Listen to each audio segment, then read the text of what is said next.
काम करना कभी मत छोड़ो। अगर आप बैठे रहोगे तो आपको चिंता और डर सताने लगेगा।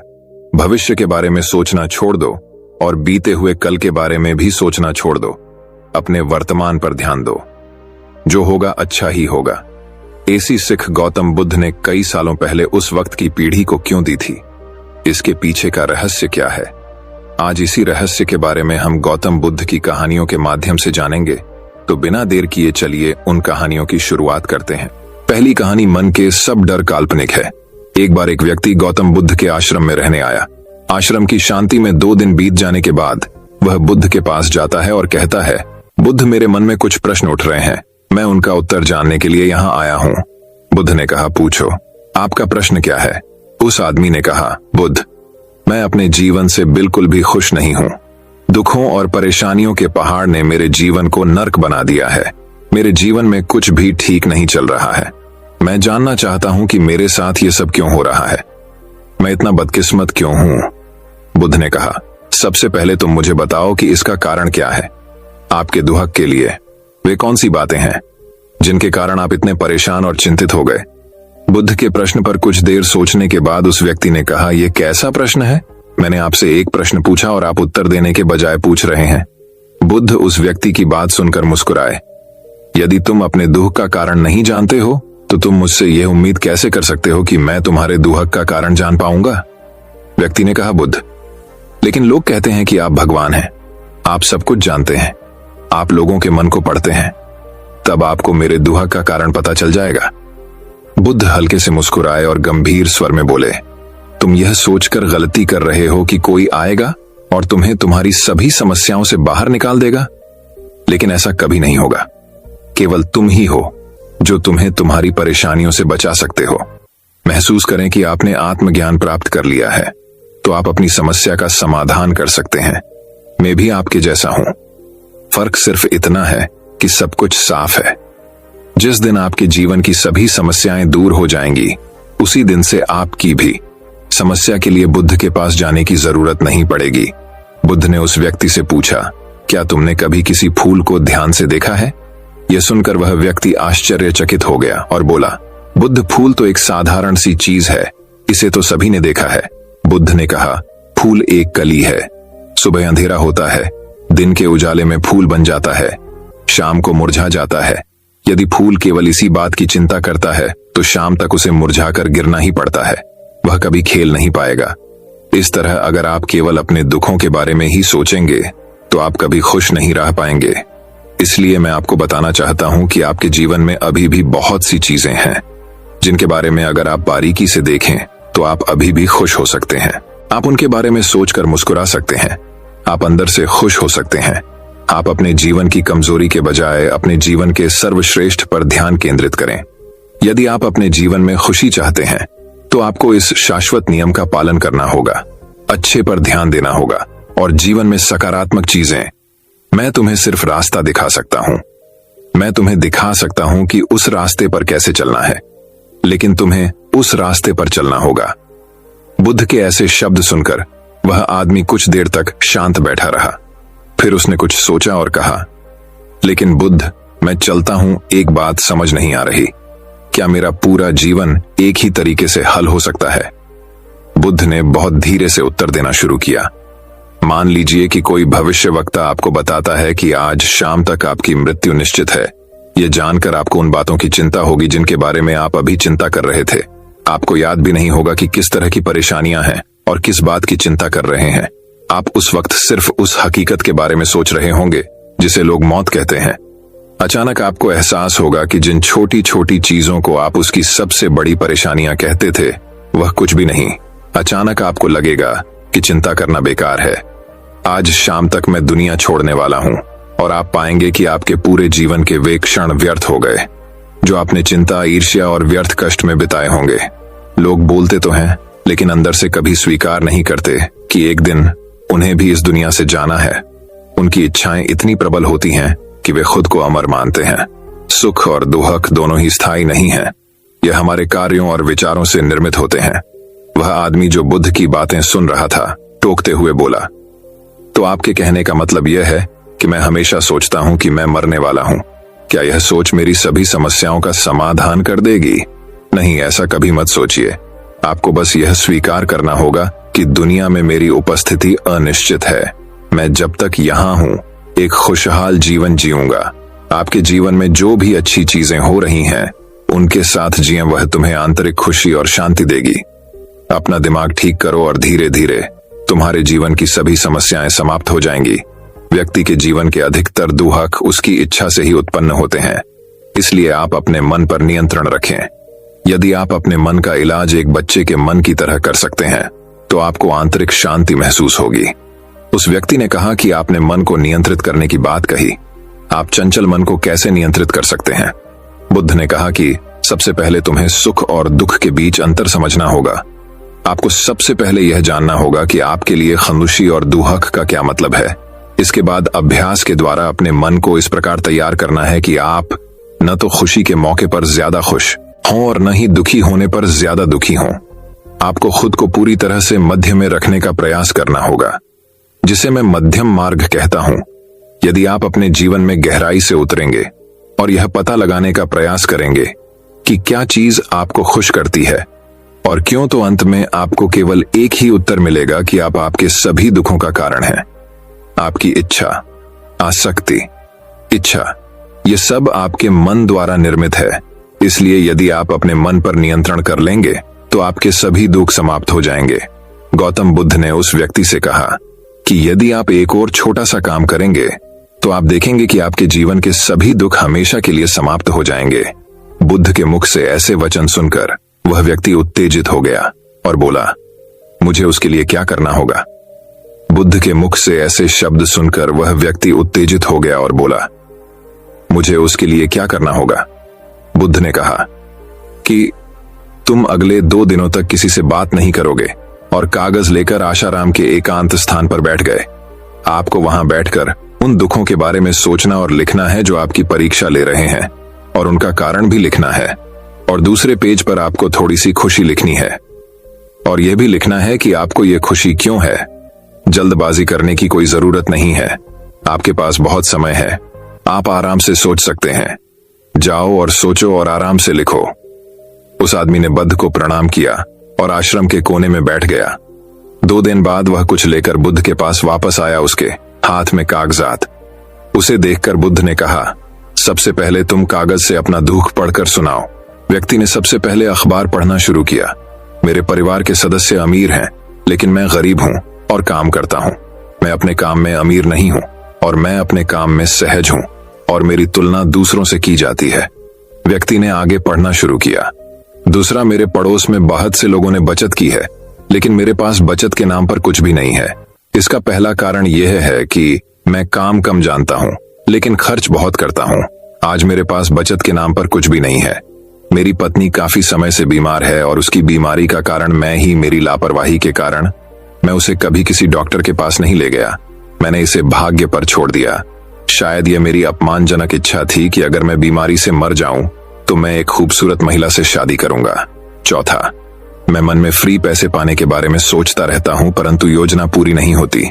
मैं दुख के सागर में डूब जाता हूं, फिर यह दुख मुझसे सहन नहीं होता और इसका कारण मैं ही हूं से जीता हूं, लेकिन ऐसा करने में सक्षम नहीं होने पर देखता रहता हूं। बुद्ध, ये मेरे जीवन के सबसे बड़े दुख हैं और गहराई से सोचने के बाद मैंने पाया कि कई उनमें से मेरे कार्यों और मेरे विचारों के कारण हुआ। ये सुनने के बाद आपने मुझे खुशी का पेपर पढ़कर सुनाया।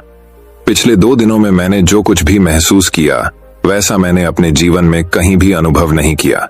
पिछले 2 दिनों में मुझे एहसास हुआ कि वास्तविक शांति और आनंद कितना महान है और मैं इसका अनुभव करके बहुत खुश हूं। मेरी खुशी के कारणों की सूची बहुत लंबी है। इसे पढ़ने और समझने में बहुत समय लगेगा। उस व्यक्ति के मुंह से ऐसी बातें सुनकर वह व्यक्ति मुस्कुराया और बोला, सिर्फ आपके लिए ही नहीं बल्कि हम सभी के लिए कारण एक ही है। वह व्यक्ति अपना बहुत सारा समय बर्बाद करता है। आप दुख का कारण ढूंढने में लगे हैं। हमारा जीवन भी एक तरह से सुख, शांति और आनंद की तिजोरी है। बुद्ध ने उस व्यक्ति से कहा कि खुशी के सभी कारणों को साझा करने की जरूरत नहीं है, तुम उनमें से कुछ का पाठ कर सकते हो। वह व्यक्ति बड़ी मुस्कुराहट के साथ पढ़ने लगा। पहली खुशी, क्योंकि मैं जीवित हूं और दुनिया में रह रहा हूं। और मैं स्वस्थ हूँ। मेरे माता पिता, एक पत्नी और 2 बच्चे हैं। ऐसे ही मेरे पिता के पास कई अनमोल खजाने हैं, जैसे मेरे माता पिता का प्यार, मेरी पत्नी का प्यार, मेरे बच्चों का प्यार और एक पिता की खुशी। दूसरा कारण यह है कि मैं कड़ी मेहनत कर सकता हूँ। मैं कोई भी काम कर सकता हूँ। आपकी आयु में कोई बाधा नहीं आ सकती और आप अपने परिवार की सभी जरूरतों को पूरा कर सकते हैं। मुझे खुशी है कि मैं एक खुशहाल परिवार बना सकता हूँ। मैं अपनी तुलना अपने भाइयों, अपने पड़ोसियों से करता हूँ और आपने कृपा करके मुझे मानवता वाला इंसान बनाया है। सभी बुरी आदतों को छोड़कर आप सुखी और खुशहाल जीवन जी सकते हैं। और मेरे लिए सबसे बड़ी खुशी और सौभाग्य की बात यह है कि मुझे एक जगह मिल जाए, और जब तक मैं इस दुनिया में हूँ, हमारी इच्छा और आसक्ति ही सभी दुखों का कारण है। मैं खुद को जानने की पूरी कोशिश करूंगा, और मैंने कभी नहीं किया। जीवित रहे। अब आप अपने परिवार के पास रह सकते हैं। ये जीवन सबके साथ है। आपके जीवन में कोई भी परेशानी आपको घेरने की कोशिश कर सकती है। जीवन अपने आप से कहने के लिए बहुत छोटा है, और इस जीवन में आप चिंताओं और दुखों को खुद पर हावी नहीं होने देंगे। शांति से बैठकर उस दुख का कारण जानने का प्रयास करें, और यदि मिल जाए तो उसे नष्ट कर दें। इस तरह आप मानसिक शांति और कभी न खत्म होने वाली खुशी पा सकते हैं। दोस्तों, आशा करता हूं कि आपको इस कहानी से बहुत कुछ सीखने को मिला होगा। तो दर्शकों, अब चलिए हमारे दूसरे कहानी की शुरुआत करते हैं। दूसरी कहानी, चिंता में खुद को बर्बाद मत करो। यह उन दिनों की बात है जब एक सन्यासी सेब के बाग में अपना समय व्यतीत कर रहे थे। उस समय तक सन्यासी की प्रसिद्धि दूर दूर तक फैल चुकी थी। लोग अपनी चिंताओं और समस्याओं का समाधान खोजने के लिए दूर दूर से सन्यासी के पास आते थे। ऐसे ही एक दिन जब सन्यासी सेब के जंगल में लोगों को उपदेश दे रहे थे, तो एक आदमी अपने 24 से 25 साल के बेटे के साथ सन्यासी की ओर आ रहा था। जब वे उपदेश स्थल के पास पहुंचे तो सन्यासी ने उनकी ओर देखा और इशारा किया। उसके पास बैठने के लिए जब उपदेश समाप्त हो गया और सभी लोग चले गए, तब सन्यासी ने उस व्यक्ति को अपने पास बुलाया और बैठने को कहा। चारों ओर हरियाली थी, मौसम सुहाना था, तरह तरह के पक्षियों की आवाजें गूंज रही थीं। ऐसा नजारा देखकर उस व्यक्ति को अंदर से बहुत शांति महसूस हो रही थी। इसके बाद सन्यासी ने उस व्यक्ति से आने का कारण पूछा। इस पर वह व्यक्ति बोला, है महात्मा, मैं अपने बेटे को आपसे मिलवाने के लिए 2 दिन की लंबी यात्रा कर आया हूं। यह मेरा इकलौता बेटा है और वह हर वक्त थका रहता है। ऐसा लगता है कि इसमें जान ही नहीं है। इसका स्वभाव भी काफी चिड़चिड़ा हो गया है। अगर हम इसे कुछ भी कहें तो यह हमारी छोटी छोटी बातों पर गुस्सा हो जाता है। इसकी देखने की क्षमता भी उम्र से पहले ही कमजोर हो गई है और उसके बाल भी सफेद हो रहे हैं। इतनी कम उम्र में बूढ़ा दिखने लगा है। मैं समझ नहीं पा रहा हूं कि उसके साथ क्या हो रहा है। हे सन्यासी, मुझे अपने बेटे की बहुत चिंता हो रही है। मैं अपने बेटे को डॉक्टर के पास ले गया तो उन्होंने कुछ दवा दी और कहा, बेटा कम तनाव लो। वह अपने दिमाग पर बहुत अधिक तनाव लेता है, इसीलिए उसकी यह हालत है। लेकिन उनके बहुत समझाने के बाद भी मुझे तनाव का मतलब समझ नहीं आया। मुझे नहीं पता कि तनाव क्या है, इसका कारण क्या है और इसे कैसे दूर किया जाए। मेरे बेटे के मन की, लेकिन सबसे पहले मुझे यह समझना होगा कि तनाव क्या है। इसलिए मैं आपके पास आया हूं। सन्यासी, कृपया मेरी समस्या का समाधान करें। यह सुनकर सन्यासी ने उनके बेटे को बहुत ध्यान से देखा। उसके चेहरे को देखा, उसकी आंखों को देखा, फिर उसके हाथों की नाड़ी भी जांची।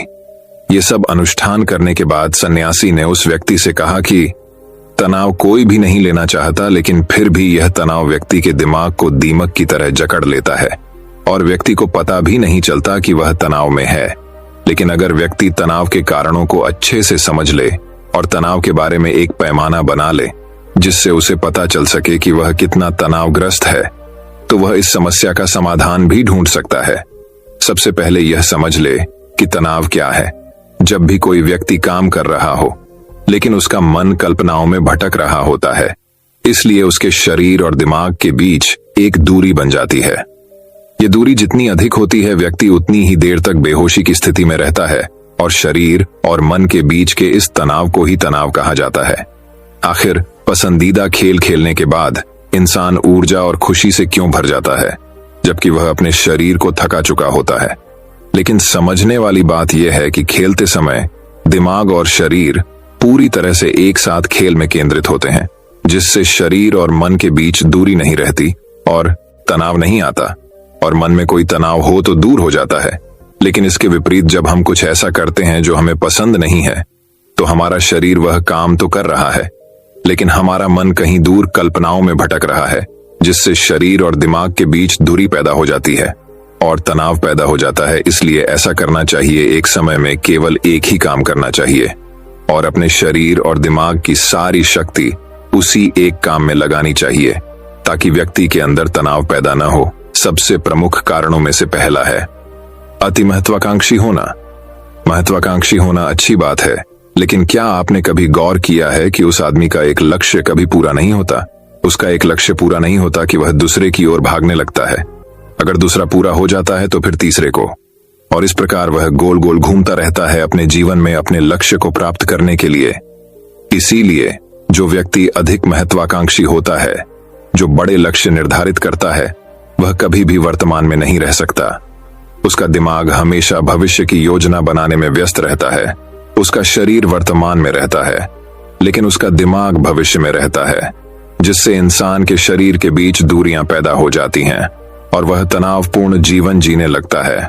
सन्यासी के मुख से यह बात सुनकर लड़के ने सन्यासी से कहा कि इसका मतलब है कि हमें लक्ष्य नहीं बनाना चाहिए, क्योंकि लक्ष्य निर्धारित करना भी महत्वाकांक्षा है। इसी बहाने सन्यासी ने कहा कि जीवन में लक्ष्य रखना कोई गलत बात नहीं है, लेकिन समस्या तब उत्पन्न होती है जब हम अपना सारा ध्यान उस लक्ष्य को प्राप्त करने के परिणाम पर केंद्रित कर देते हैं।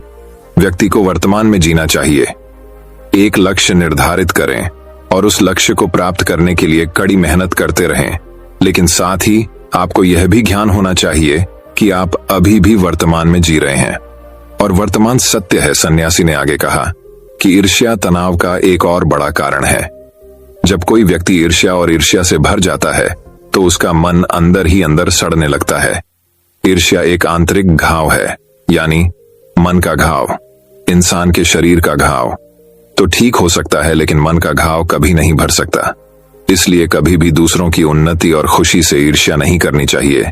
ईर्ष्या तनाव का कारण बनती है। इसके बाद सन्यासी ने तनाव का अगला कारण बताया और कहा कि अरुचिकर काम भी मन में तनाव पैदा करता है। जो काम हमें करना पसंद नहीं है, उस काम में हमारा मन नहीं लग पाएगा। हमारा शरीर वहीं बैठ जाएगा, लेकिन हमारा मन कल्पना की उड़ान भरता है, जिससे शरीर और मन के बीच दूरी पैदा हो जाती है और व्यक्ति तनावग्रस्त हो जाता है। इसलिए व्यक्ति को हमेशा अपनी रुचि के अनुसार ही कार्य करना चाहिए। यदि व्यक्ति ने यह तय कर लिया है कि उसे कौन सा काम करना है और वह उस काम को अपने जीवन का लक्ष्य बना लेता है, तब वह काम उसके लिए काम नहीं बल्कि खेल बन जाता है। लेकिन दोस्तों, अपने जुनून को फॉलो करो। यह कहना कितना आसान है, अपना सच्चा जुनून ढूंढना कितना मुश्किल है, क्योंकि आजकल ज्यादातर युवा सेलिब्रिटीज और सोशल मीडिया से प्रभावित हैं। वे किसी भी काम को अपना जुनून मानते हैं और फिर कुछ दिनों तक कोशिश करने के बाद उसे बीच में ही छोड़ देते हैं, क्योंकि यह उनका जुनून नहीं था, और इस तरह वे अपना कीमती समय और ऊर्जा बर्बाद करते हैं। तनाव का चौथा कारण है दूसरों से अपेक्षा करना। सन्यासी ने उस व्यक्ति की ओर इशारा करते हुए कहा, एक पिता के रूप में तुम्हें अपने बेटे से बहुत सारी उम्मीदें होंगी कि आपका बेटा बहुत सफल इंसान बने, आपका नाम रोशन करे और जैसा जीवन चाहे वैसा जिए, आपकी हर बात माने। लेकिन क्या आज तक किसी की भी उम्मीदें पूरी हुई हैं? जब भी कोई व्यक्ति दूसरे से कुछ अपेक्षा करने लगता है तो वह अनजाने में तनाव पैदा करना शुरू कर देता है। खुद के लिए जरा सोचिए, अगर आपका बेटा आपके मुताबिक काम नहीं कर रहा है और वह वैसा नहीं बन रहा है जैसा आप उसे बनाना चाहते हैं, तो निश्चित तौर पर तनाव आपके दिमाग पर हावी हो जाएगा।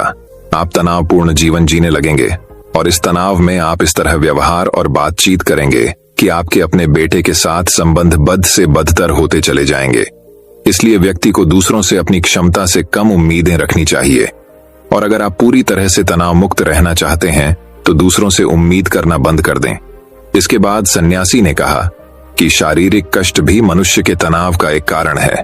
जब कोई व्यक्ति किसी शारीरिक दर्द से गुजर रहा होता है तो उसका पूरा ध्यान उस दर्द पर होता है और वह सारा दिन बस अपने दर्द के बारे में ही सोचता रहता है, जिससे उसका मन दुखद विचारों से भर जाता है और ऐसे में व्यक्ति तनावग्रस्त रहने लगता है।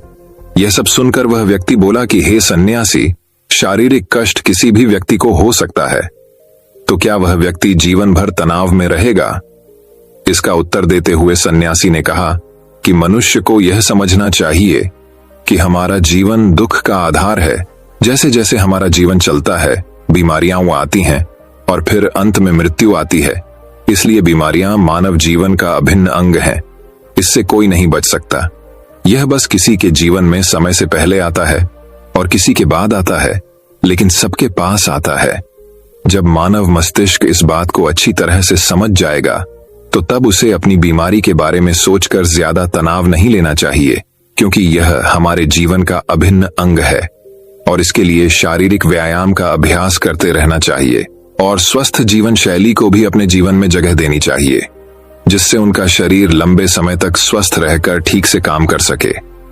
तनाव का अगला कारण है अपनी योजनाओं को समझने के लिए समय न देना।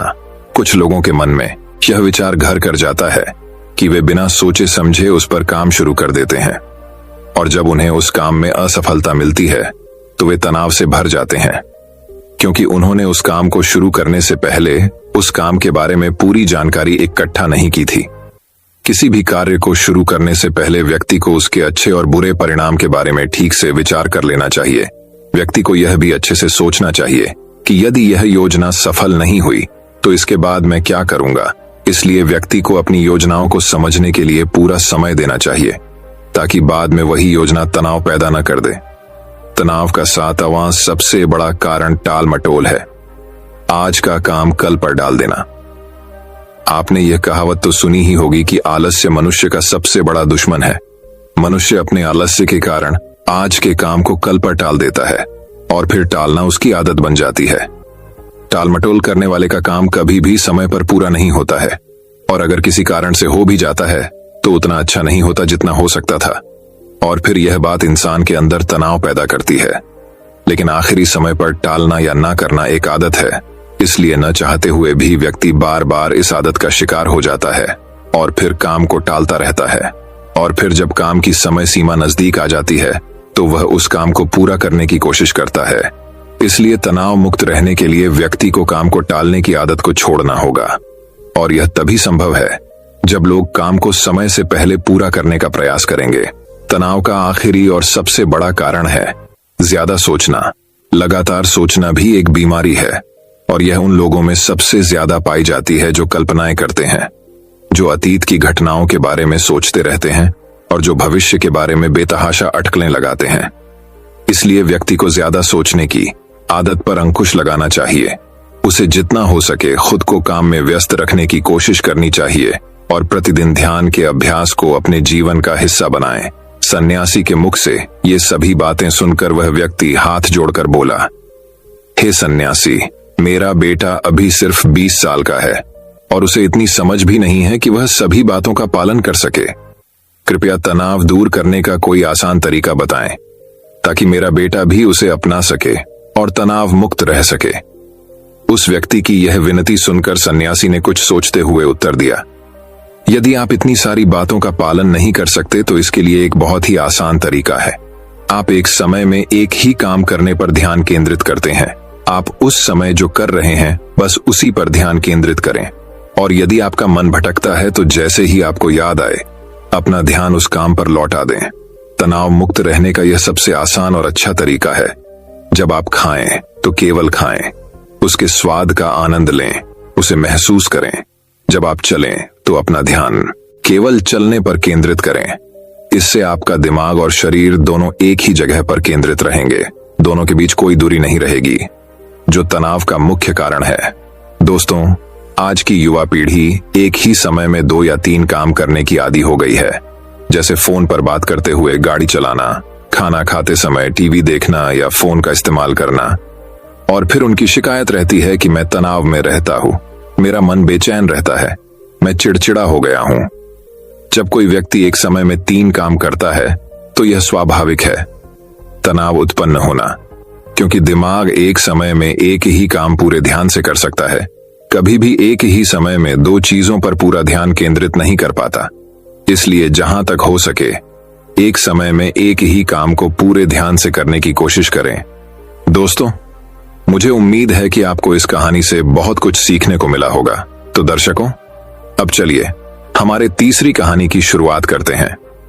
तीसरी कहानी। दोस्तों, एक बार की बात है, राजा चंद्रसेन के राज्य में एक कंजूस सेठ रहता था। उसके पास धन की कोई कमी न थी।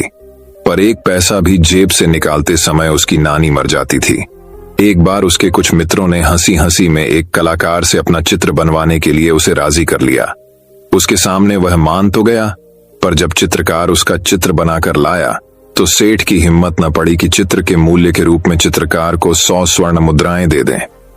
वह सेठ भी एक तरह का कलाकार ही था। चित्रकार को आया देखकर सेठ अंदर गया और कुछ ही क्षणों में अपना चेहरा बदलकर बाहर आया।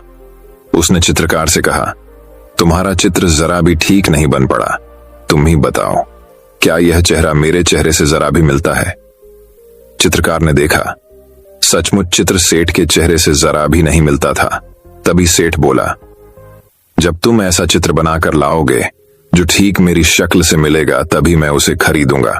दूसरे दिन चित्रकार एक और चित्र बनाकर लाया जो हूबहू सेठ के उस चेहरे से मिलता था जो सेठ ने पहले दिन बना रखा था। इस बार फिर सेठ ने अपना चेहरा बदल लिया और चित्रकार के चित्र में कमी निकालने लगा। चित्रकार बड़ा लज्जित हुआ। उसकी समझ में नहीं आ रहा था कि इस तरह की गलती उसके चित्र में क्यों होती है। अगले दिन वह फिर एक नया चित्र बनाकर ले गया, पर उसके साथ फिर वही हुआ। अब तक उसकी समझ में सेठ की चाल आ चुकी थी। वह जानता था कि यह मक्खीचूस सेठ असल में पैसे नहीं देना चाहता, पर चित्रकार अपनी कई दिनों की मेहनत भी बेकार नहीं जाने देना चाहता था। बहुत सोच विचार कर चित्रकार माधव के पास पहुंचा और अपनी समस्या उनसे कह सुनाई। कुछ समय सोचने के बाद माधव ने कहा, कल तुम उसके पास एक शीशा लेकर जाओ और कहो कि आपकी बिल्कुल असली तस्वीर लेकर आया हूं। अच्छी तरह मिलाकर देख लीजिए, कहीं कोई अंतर आपको नहीं मिलेगा। बस फिर अपना काम हुआ ही समझो। अगले दिन चित्रकार ने ऐसा ही किया। वह शीशा लेकर सेठ के यहां पहुंचा और उसके सामने रख दिया। लीजिए सेठ जी, आपका बिल्कुल सही चित्र, गलती की इसमें जरा भी गुंजाइश नहीं है। चित्रकार ने अपनी मुस्कुराहट पर काबू पाते हुए कहा, लेकिन यह तो शीशा है। सेठ ने झुंझलाते हुए कहा, आपकी असली सूरत शीशे के अलावा बना भी कौन सकता है? जल्दी से मेरे चित्रों का मूल्य 1000 स्वर्ण मुद्राएं निकालिए। चित्रकार बोला। सेठ समझ गया कि यह सब माधव की सूझबूझ का परिणाम है। उसने तुरंत 1000 स्वर्ण मुद्राएं चित्रकार को दे दी। दोस्तों, इस कहानी से हमें यह सीख मिलती है कि हमें लोगों को मूर्ख नहीं समझना चाहिए और उन्हें मूर्ख बनाने का प्रयास नहीं करना चाहिए, क्योंकि जब हम दूसरों को मूर्ख बनाने का प्रयास करते हैं तब असल में हम ही अपने बुने हुए जाले में फंस जाते हैं। लेकिन कभी कभी जहां अपनी अच्छाई ही हो उस जगह हमें झूठ जरूर बोलना चाहिए। तो दर्शकों, अब चलिए हमारे चौथे कहानी की शुरुआत करते हैं। चौथी कहानी वही। अब एक और कहानी की शुरुआत कुछ इस प्रकार होती है। एक गांव में एक दिन कुश्ती स्पर्धा का आयोजन किया गया। हर साल की तरह इस साल भी दूर दूर से बड़े बड़े पहलवान आए। उन पहलवानों में एक पहलवान ऐसा भी था जिसे हराना सबके बस की बात नहीं थी। जाने माने पहलवान भी उसके सामने ज्यादा देर टिक नहीं पाते थे। स्पर्धा शुरू होने से पहले मुखिया जी आए और बोले, भाइयों, इस वर्ष के विजेता को हम 3 लाख रुपये इनाम में देंगे। इनामी राशि बड़ी थी।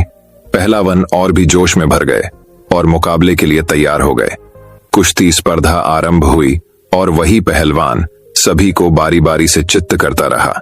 जब हट्टे कट्टे पहलवान भी उसके सामने टिक ना पाए तो उसका आत्मविश्वास और भी बढ़ गया और उसने वहां मौजूद दर्शकों को भी चुनौती दे डाली।